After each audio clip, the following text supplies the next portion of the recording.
is given by Chelsea Delaney. Chelsea is a master's degree student in the water resource science program here at the University of Minnesota. And she joined the program in fall of 2017.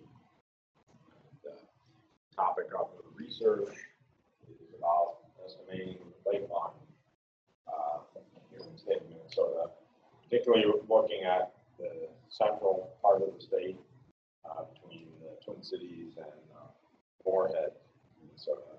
Her work has been supported by a project funded by the Legislative Commission for Minnesota Resources. And then somewhat broad interest in what she's been doing, because although that project is mainly interested in knowing how much volume of water there is, there's interest in knowing by others, ecologists and so forth, are interested in knowing about how long water resides in the lake, because that affects a lot of things with nutrient recycling, carbon sequestration, and so forth. So that let Chelsea get started. Awesome. So thanks everyone for coming. Like John said, so today I'm going to be talking about my thesis, which I'm looking at estimating lake water volume using scale similarity analysis. Yes, no?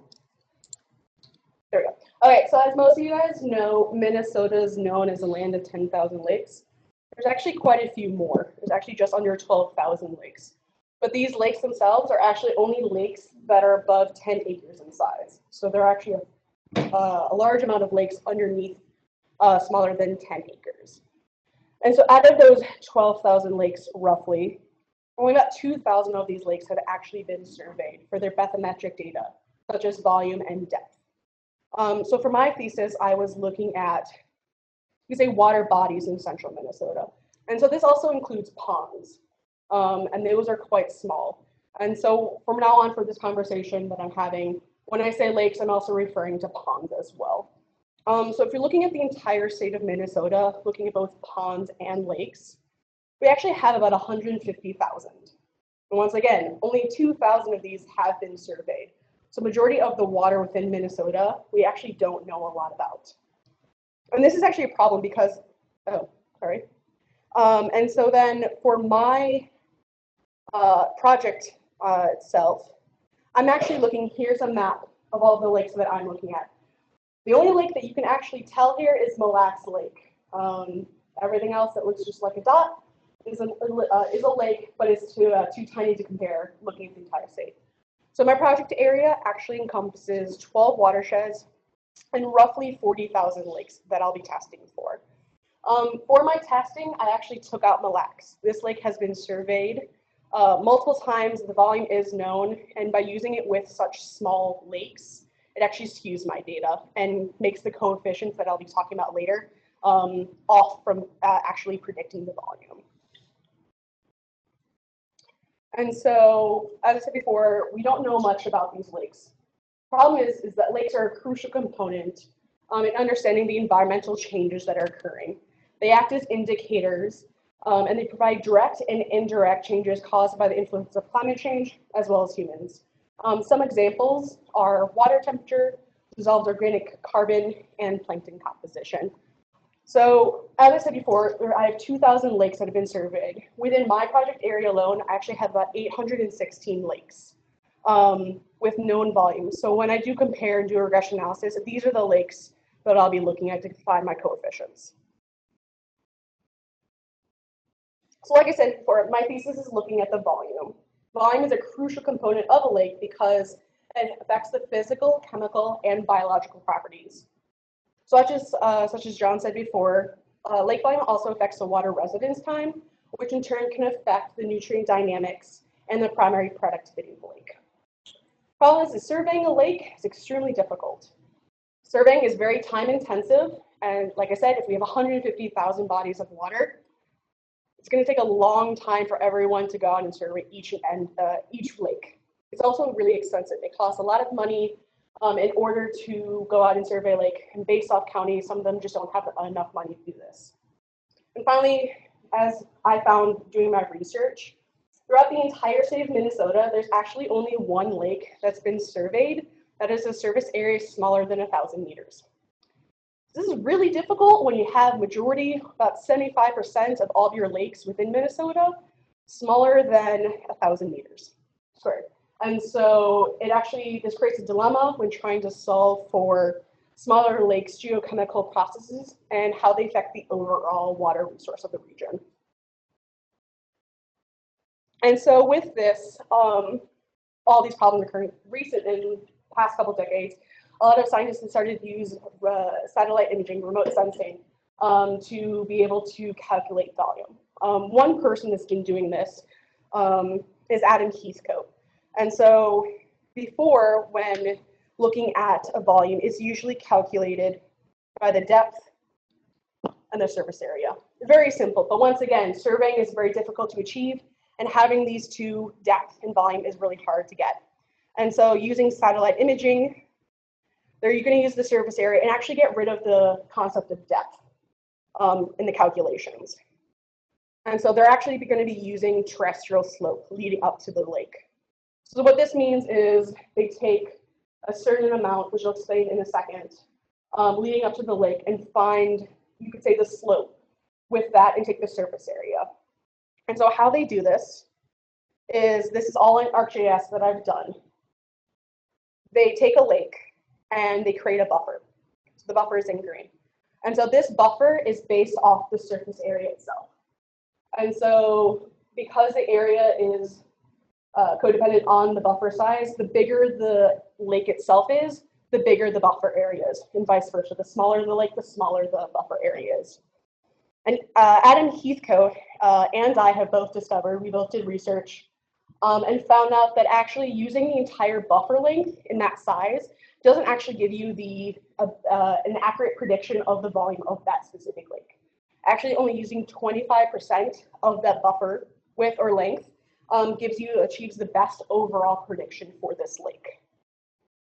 And so once that happens, you can actually take a DEM, digital elevation map. For mine, I used a 1/3 arc-second DEM map, which is roughly 10 meters by 10 meters. And Adam Heathcote, for his paper, also used 10 meters exactly.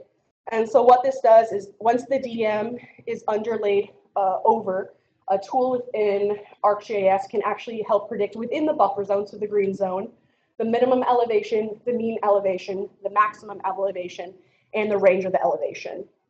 So now, like I said before, with this new way of using satellites, we now have the surface area as well as the elevation change, which is just the mean elevation, the difference between the mean elevation and the minimum elevation. So now we have this, and you can take your reference lake. So I had 816, and Adam Heathcote had 433 for his study. So first of all, before I get into my information, we're going to look at Adam's beforehand. So once he has the surface and the elevation change, he did a regression analysis with those and the known lakes and created this equation up above. So once he did a regression, you can see that the 0.96 and 0.77 are actually the coefficients that he got from his regression analysis. And these are the slopes and the intercepts. And what he saw, as you can see from the graph here, that his model explained 95% of the variation in lake volume. And then looking specifically at the lake area and the elevation change, they explained 32% and 4% of the variation. What Heathcote looked at is that he actually looked at lakes within the Quebec region. And like I said, there were 433 lakes that he looked at. We'll see soon enough that actually within Heathcote's, his elevation change was his range was a lot larger than mine. Here in Minnesota, as you guys know, most of it's flat terrain, and so that does affect how my elevation change has an impact on my regression analysis. So when Heathcote did his, he also conducted an AIC test, and this helps compare the full model with all the variables. So some of the other variables that he looked at were minimum elevation, maximum elevation, minimum slope, and mean slope. And so he did this test and removed the variables that weren't significant through this AIC test. And this AIC test balances the variables by seeing which one helps and gives the best prediction. And so adding variables with the AIC test actually increases the fit of the model. So AIC balances this out by penalizing for each additional variable. And the best model from what AIC is the simplest one. So what Adam Heathcote got from all these different variables was that surface area and elevation change together creates the best AIC fit. And so what he found was with these two, he actually had the lowest AIC score. So as you can see, his is pretty straight on for his graph, and his coefficients are there. So now looking at mine, so those 816 lakes that I used, I actually came up with something, my coefficients were slightly different. My surface area had a greater impact on predicting volume, and my elevation change had a lesser impact compared to Adam Heathcote's. And so then looking at my figure, you can see that overall there is an accurate significance in predicting the volume. However, I do, instead of having 95%, I do have an 81%. And this is actually because there are a few outliers that in the next few months I will be working on to figure out if I need to remove them, and in fact, if they are outliers. I also conducted a Pearson partial correlation coefficient, and just to see if these variables have a positive linear correlation with volume. And I did find that both surface area and elevation change do in fact have a positive correlation. So as we saw before, based off the coefficients, surface area has a greater amount of positive correlation than the elevation change. And what I saw was lake area and elevation change explained 81% and 2% of the variation, looking at volume. And once again, like Adam, I did an AIC test, and I came up with that my model only having surface area and elevation change provided me with the lowest AIC score as the simplest model.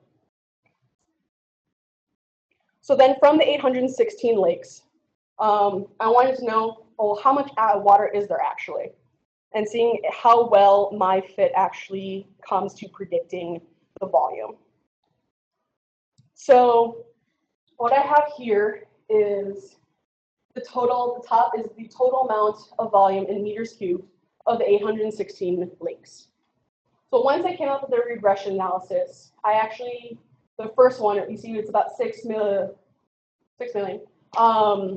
was actually far underestimating what the actual prediction or actual volume was. And I was kind of concerned. What I found out was because of all these log transformations that I was occurring, I was going from a total volume to a log form back to a total volume in meters cubed. And with this, there was a bias happening. And so just through a simple equation, I was actually able to counteract that bias and come up with a corrected volume. So as you can see here, the bottom number is actually with the statistical bias correction. And while I'm over predicting, I'm much closer to the total volume compared without the statistical bias. And so this was great, but I'm still about 7.5% away from the known volume. And I was thinking, how can I make this better? Is there a way in which I should be splitting up the lakes and in a way in which I can get closer to the volume? And so I did this by, well, I have 17 watersheds and I have different size lakes. And so I split up using the same method in 2 different ways. So I did by the 17 watersheds, each one having its own regression coefficients, and then summing all those up. And then I also did by size, with lakes smaller than 1,000 meters to lakes over 1 million lakes smaller than 1,000 meters cubed over to lakes over 1 million meters squared. And so by doing this, I was able to come up with actually a lot closer numbers to the predicted volume of 816 lakes. So I was only off by roughly 2.5%, a lot closer than just using the entire project area as a whole. And this might be because, well, there's different topographies because it's such a large area. There are different lakes with such different sizes. So further research needs to happen as to why these two are the best predictors. So now I have this. I have my 816 lakes. Great. Well, how much water is there within our project area? So I took my coefficients, I took my regression, and plugged it in my equation, And now I use it for my 40,000 lakes. And once again, for these 40,000, I have their surface area and their elevation change. And I did it for all three types of distribution for the methods. And so these are in hectometers, make it a little smaller so people can see. But roughly, they're in the same ballpark. I saw there is only a 5% difference between the smallest, which is the project area, and the largest size. And so, so I can see that while I don't know exactly how much water there is, I am pretty close to accurately predicting it, as well as one of my other colleagues, Carrie Holmberg, she did hers, the same idea, using statistics for the lakes, and her numbers are actually very similar to these. Within these numbers, actually, Mille Lacs is not included. Like once again, I said it's the data, but the volume is known. But with adding Mille Lacs Lake to it, just to get a total number, we did find that roughly the total amount of water in lakes is about 1,500,000 hectometers. So we can see that from here, I'm hoping to get some of the lakes that I missed, to maybe find out why the watershed and the size, give me better predictions, and see from there what can I do to help better predict. So from here, I have this water, I have this amount, I have individual lake volumes. What does this mean? Well, by knowing the volumes, we can actually be able to better manage and predict changes that may occur over time, and by having multiple times looking at the surface area and seeing how they change, we can actually see, hopefully, and predict how the volumes change in the lake over time. This also allows us to accurately develop strategies to counter negative consequences, such as drawing too much water from a lake and vice versa. And then also it helps us better understanding of all the different processes that volumes impact. So like I said before, looking at residence time, nutrient dynamics, and then finally this can help with further research. So as John said before, I actually used my method from Heathcote and was helping a postdoc here, and she was looking at using large-scale characterization of lake volumes and DOM to estimate the CDOM and DOC pools in lake water columns across Minnesota. And so for her, I actually used the entire state and used a 30-meter DEM, and I used lakes greater than 15 acres in size. And so from this, I was able to do the same methods and come up there and gave her R-squared about 81%. Still good, but of course, I would like to be better. So future work will need to be done. I'm hoping to get a better DEM resolution and hoping to get more lakes. There's only about there's quite a few, but not a whole lot of lakes greater than 15 acres. And so by getting more lakes as samples, can come up with better coefficients and then better accurately predict volumes coming up. So hoping this is what I get to do within the next couple months. And that is the end of my presentation. I'd first like to thank John Niebuhr and Xiang, who's here, and the rest of my group mates, and also Adam Heathcote. He helped me provided answers and clarity within his own paper, and just overall questions that really helped me further my research topics. So, thank you.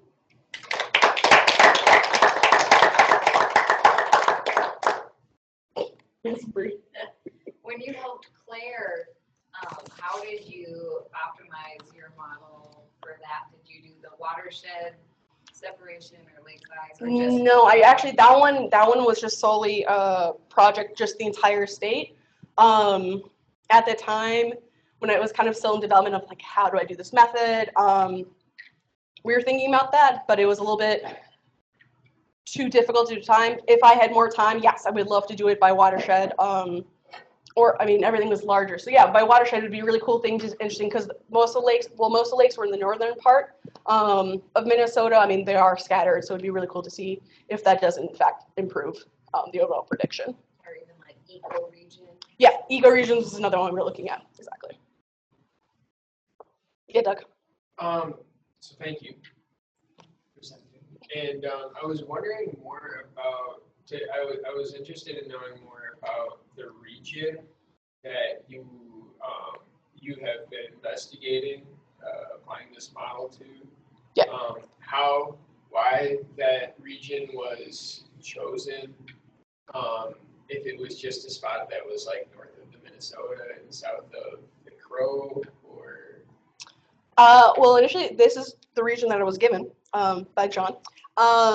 This is kind of, we were hoping to do the entire state, but at this point, we only could do a part of it. And so being here in Central, it kind of made sense just to see this. Yes, John? Yeah, well, I'll answer it. We did originally propose to do this water storage study for the whole state, but we only received funding to do a third of that. So then we decided that that part, and it was chosen because this is the area where you have a great amount of water withdrawal from irrigation and so on. Central sand plant. Yeah. Okay. Really, that was suggested by John Baker in this USDA here in the Soil Science Department. He had suggested he was going to collaborate on the project. He suggested that would be a good area to do it, mainly because that would be an area of big concern. All of these other places in the state, that just happened to be the hottest spot to look at. Yeah. Lots of withdrawal from the surface. Yeah, there's a lot of withdrawal. I mean, I don't know about power plants. I mean, there are some power plants, but there's a lot of irrigation concerns about overdrafts in the ground. I also think because the topography is slightly different throughout the region. And so there are some lakes that I can see that were either man-made or the way in which they're formed is very different. It might be not a glacial lake formation. And so I'm hoping to investigate that and seeing if maybe in one region, maybe in one watershed, the lakes there are formed differently. And that's why maybe that's why they're formed and that's why there's a slight skew within the data. So having this larger region also in Central, there's kind of giving a wide range. So, yeah, Doug. If you were to take a guess at any other controlling factors. I think morphology, like how the lake is formed. I know I have one. Let's see if I can go back.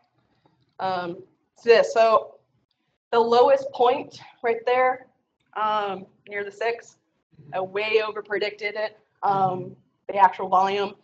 And so I looked up that lake, and the elevation is greater than 3. So elevation does play a role on determining total volume, but the surface area is larger than the actual volume. So it's a very large lake, but extremely shallow lake. And when I looked it up, it was actually less than 5 feet deep. And so because of that type of lake, I am going to be over predicting it every time, because they're assuming that with a greater amount of elevation change and a greater surface area, it's going to be a deeper lake, which in fact it wasn't. So I am hoping there are a couple other outliers within this to determine them and see if these outliers all are from the same cause, because they're really shallow lakes but large lakes. How are they formed? And if I get rid of them and maybe do their own type of regression analysis looking at those, is there a way to accurately predict those, or they have to be in a separate kind of method itself? So there are a couple different ways, I'm hoping to see, but I think, the formation of the lake, and I don't know depth, so we have to take depth out, but how the formation, how if they're a cylinder shape or a bowl shaped does play a role. Yeah. So I mean, the ideas about similarity are pretty important. Yes. And the fact that you use watershed, there are 17 of these stockade watersheds, and so then you expect that lakes within a particular watershed are going to be more similar to each other in terms of their formation and geometry and so on. That if we took one from Twin Cities and looked at one up at near Moorhead or something like that, there might be a slight difference, yes. Yeah, but by taking the full data, pulling all the data together, you found that your prediction wasn't as good as if you were to take the individual, come up with your coefficients for each of the watersheds, yes, and then add them together. When looking at when comparing it to the known volumes, yes, I found that. So is that because of the potential? I mean, you've already, I think, been alluding because of the fact that you have more geometric, well, formation similarity or something like that at the watershed scale. And if you try to use it, this region or this project area scale, there's maybe some differences across there that would cause some variability. Yeah, I think by going to the project area scale, you're kind of becoming too broad, and you have to take into account. So will you be able to identify, based on maybe other studies that have been done, maybe stuff that Adam or Gail would have done, publish things in the literature, or others that have used similar technique, maybe not for lake volume, but for other kind of volume calculations? Would it be possible to identify what maybe the controlling factors are? I think so. Yeah. I know. I mean, like looking at many variables. I mean, surface area does play a large part in determining volume. So I think it's figuring out what other variables account for it. But I think, I mean, elevation is a great one to have. I mean, it gives you a significant amount of predicting lake volume, but I think there has to be a combination of variables. You can't just have like select one be the best variable to go alongside surface area. Well, I mean, if you take the extremes, you say, all right, let's say all the lakes are cylindrical or circular in shape, okay, and they basically have vertical walls down to the bottom, whatever the bottom end would be. Their elevation is going to be a controlling factor, not well, surface area, of course, it's going to be the volume's going to be proportional to surface area, but you would have to use a predictor that's going to basically be more focused on elevation. Yes. I think one thing though is hard is the data, getting these different types of variables is actually kind of quite difficult. So within the project area itself, there's actually about 50,000, and using just the 1/3 arcsecond DEM, so like I said, 10 meters, I actually lost about 8,000 lakes because they were so tiny that the elevation, I couldn't pick up an elevation marker within the buffer area. And so I think it's based off what tools you have and what data you have available to even get some variables. I think sometimes it's constrictive. I was just lucky enough to have a DM that was slightly better than the 30 meter. So when I did use a 30 meter DM originally, I actually lost about 30,000 lakes when looking at it because they were just too tiny. So I think it's based off your tools and what data is available. Then you can kind of depend and focus on your methods. I would think based off like the AIC and just looking at different things that elevation change is probably one of the best predictors along with surface area for calculating volume though. And hopefully from Kale and Heathcote, I can come up with, look at theirs and see how other people did it. But like Sobek, he did it before Heathcote, and he actually used a 50% of the buffer area, and his was accurate. It actually wasn't as accurate as Heathcote's, and he used elevation change, and so I think most people have started to realize that elevation change does play a crucial part. I'm wondering about extending this to doing it for wetlands. I know you do. I know you want to do that. I know you want to do that. Wetlands would be great. I think the one problem is surface area of a wetland, extremely hard, and the data's not really out there publicly. Tried looking, it's extremely difficult, and if that was made available, then it'd be really interesting to see if this type of method works. If not, then maybe in a different way, but there are a couple of people that have been trying to figure out the volume of a wetland, and it'd be cool to see how they did it and to see if this one works as well. I mean, it would seem it should work. It should work, yeah. Enough resolution, it's still, it's a depression, just like a lake is a depression. Yeah. But it may not be the same coefficient. Oh, it will definitely not be the same coefficients. But yeah, I think it's a resolution. I think for a wetland, you'd have to have maybe a LiDAR data of 3 meters or even a meter. It's a lot of data right there to calculate, but I think, always better resolution is always going to give you more accurate and precise numbers. But For wetlands, I don't know. We'll see. But, yeah, sure. Yeah, I guess some ideas about your work about refining a more detailed regression model. I'm not sure whether you did it, but have you ever tried to plot those data in a three-dimensional space? Like the z-axis is the volume, x-y-axis is the surface area, and elevation change separately. And then you plot those data in a 3D space and then color them by either those points that their geographic information, like location or something like that, and to see if there are some possibilities to group those data into different subspace and video regression based on those groups. That would be something. I haven't, but I'm going to talk to you later about that and see if we can figure Is that that out. a cluster analysis or something, or tree analysis, or what? I think it's just some basic scheme about visualized data, chapter. I haven't thought about some festivals about that. Okay, I'm going to talk to you about that. We'll see it. That'd be really interesting to see. But yeah, I have not considered that. But yeah. Like a Bayesian approach to finding predictors through the tree analysis. Or on the regression tree. We'll look that up then. So, perfect. Any other questions? Chelsea, thank you. Yeah, perfect. Thank you.